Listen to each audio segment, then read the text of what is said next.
Alright guys, welcome back to the channel. While we're on the subject of knots, this is a continuation of the clove hitch video. I wanted to get into the Bowline.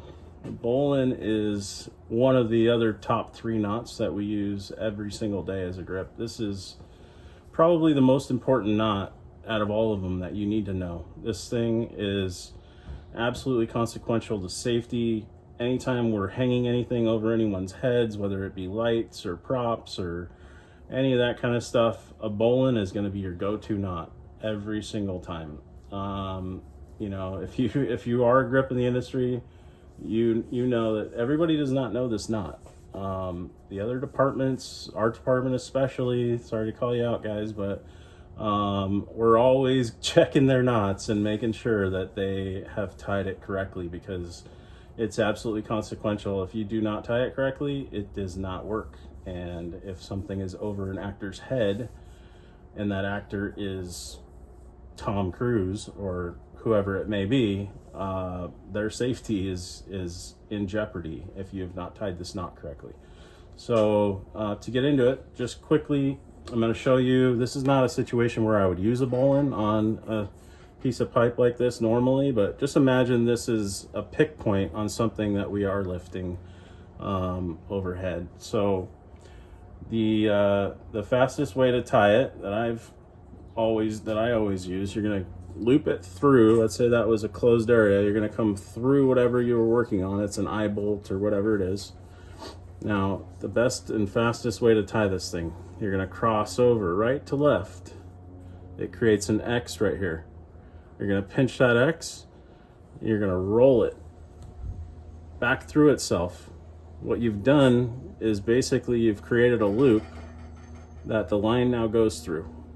That line is now going to go around the lead line. This is going back to wherever you're tying to, if it's up in the perms or whatever it is. And you're going to go around that line and then back down through the same hole that you just came out of. You're going to pull both tight, and you're going to end up with this. The way that you know you've done it right, this is the look on the back. Okay, you're going to see both lines, or 2 lines coming through. This guy right here is your key. This is the key to the Bowline. This is how you unlock it, and this is how you make sure it's locked. You want to make sure you've got that thing nice and snug down. That way when you're pulling, it's biting on that line and there's no way it can go anywhere. Same thing as on the clove, you want to make sure you've got enough tail so that there's no way that this can suck out. We won't back a Bowline, it's not necessary. Usually you would just have enough tail that you know for certain that it's not going to come out. Again, I use the 4-finger rule. It's just, you know, if you can grab it like that and you don't see it coming out, or if you see it coming out, I mean, you're good. So, as I said, the key to a Bowline is this little loop right here coming back. The way that you would untie this thing is you just lift up on that thing. Take it up toward the ceiling or whatever it's tied to, and that loosens it up enough that you can pop it right out. So again, crossing over, you got your X. Flip it through as a loop.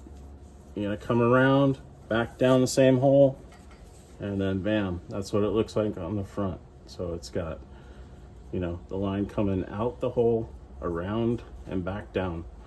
As my grandfather used to say, the rabbit goes up the hole, around the tree, and back down the hole. So thanks, Grandpa, and thank you guys for watching.